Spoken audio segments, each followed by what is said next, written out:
నమస్తే. మొన్న ఈ మధ్య జగన్మోహన్ రెడ్డి గారు పొదిలి వెళ్ళారండి. పొగాకు రైతులకు ఏదో నష్టం జరిగిపోతుంది, రేటు లేదనేసి వెళ్ళారు.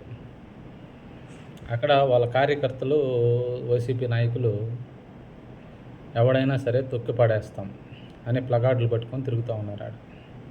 ఏంది రెడ్డి గారు ఇది? తొక్కి పడేస్తాం అనే దానికి అక్కడ అనడం ఎందుకు? మామూలుగానే అనొచ్చు కదా, మీకు అలవాటే కదా, గుడ్లు ఓడ తీసుకొడతాము, సప్త సముద్రాలు వెనకున్నా పట్టుకొస్తాము, ఎవరిని వదిలిపెట్టాము అనేసి మాటలే కదా. మళ్ళీ ఈ ప్లకార్డులు ఎందుకు? ఎవడైనా సరే తొక్కి పడేస్తామని. ఎప్పుడు తొక్కి పడేస్తారు? ఇప్పుడు తొక్కి పడేస్తే ఏం చేస్తారు? వచ్చినప్పుడు, మీరు అధికారంలోకి వచ్చినప్పుడు, మీరు తొక్కాల్సినప్పుడు, ఆ పరిస్థితులు ఉన్నప్పుడు తొక్కి పడేస్తారు. అసలు అది అటు పక్కన పెడితే, ఏదో సామెత అంటారు చూడండి, పిలవని పేరంటానికి వెళ్ళారు అనేసి. మీరెందుకు పిలవని పేరంటానికి వెళ్ళి మైలేజ్ తగ్గించుకుంటున్నారు? పొగాకు రైతులు ఏమన్నా ధర్నాలు చేశారా? లేకపోతే ఏమన్నా ఒక 100 మంది వచ్చి మీ దగ్గర వచ్చి అర్జీలు ఇచ్చుకున్నారా? మాకు రైతులకి రేట్లు గిట్టుబాటు కావట్లేదండి, మీరు వచ్చి కొంచెం మాట్లాడండి అనేసి ఏమైనా చెప్పారా? ఏమీ లేని పిలవని పేరంటానికి వెళ్ళి 10 మంది రౌడీ మోకాలను వేసుకొని ఆ విధంగా ప్లకార్డులు పట్టుకొని తిరిగి అనవసరంగా మీకున్న మైలేజ్ని పోగొట్టుకుంటున్నారు ఎందుకు? ఏదైనా సమస్య ఉంటే అక్కడికి వెళ్తే ఆ సమస్యకు పరిష్కారం దొరికేలాగా మీరు ప్రయత్నం చేస్తే మీ పార్టీకి మీకు మైలేజ్ వస్తుంది, మీ మీద కొంచెం గౌరవం ఉంటుంది.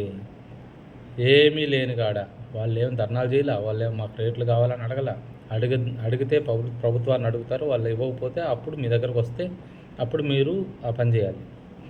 ఏమీ లేదు, ఏం దొరకలేదు అనేసి పిలవని పేరంటానికి వెళ్ళి నవ్వులు పాలవడం తప్ప ఎందుకు రెడ్డి గారు ఇది? ఇది మీ మీద అభిమానంతో చెప్తున్నా.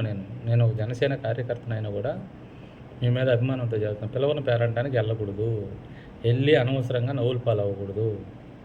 అడెవరు పిలవలేదు కదా, అడెవరు మిమ్మల్ని అడగలేదు కదా, మాకు రేట్లు తగ్గిపోతుందండి, రేట్లు పెంచమని మీకు కొంచెం చేయండి, మా కోసం కృషి చేయించండి.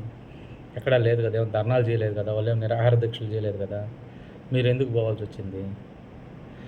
ఈసారి ఏదైనా ప్రోగ్రాం చేసేటప్పుడు కొంచెం చూసుకొని చేయండి. ఫస్ట్ మీ కార్యకర్తలని, మీ నాయకుల్ని కొంచెం అదుపులో ఉండేటట్టు చూడండి. ఎందుకంటే ఆ బలిపే పార్టీని దించే కార్యక్రమం మొదలైంది మొన్న. అవి లేకుండా మీ ఏదన్నా ఉంటే మీకు ఉంటే మీ అసలు క్రమశిక్షణ అనేది లేదు. ఫస్ట్ క్రమశిక్షణ ఉండాలి మీ కార్యకర్తలకి. ఫస్ట్ క్రమశిక్షణ నేర్పండి. ఫస్ట్ మీరు బైబిల్ చదువుతారనుకుంటా కదా, దాంట్లో ఎంత తగ్గితే అంత హెచ్చించబడతారని రాసి ఉంటుంది కదా. మీరు ఈ 5 ఏళ్ళు ఒకవేళ మీరు అధికారంలోకి రావాలని ఉంటే మీరు తగ్గి ఉండొచ్చు కదా, మీ కార్యకర్తలను తగ్గించవచ్చు కదా. వాళ్ళు తగ్గి ఉండండి నాయన, మీరు ఈ విధంగా రెచ్చిపోకండి, రెచ్చిపోతే లేనిపోయిన సమస్యలు వస్తాయి, ఇవన్నీ రేపు భయంకరమైన ఇబ్బందులకు గురి చేస్తే మనం ఓడిపోయేదానికి ఉపయోగపడతాయి ఇవన్నీ. అలా కాదని చెప్పచ్చు కదా. చెప్పండి రెడ్డి గారు, మీరు అలా చేయబాకండి. మీ కార్యకర్తలకు ఫస్ట్ క్రమశిక్షణ నేర్పండి. నేర్పిన తర్వాత మీరు ప్రజల్లోకి రండి, బాగుంటుంది. నమస్తే.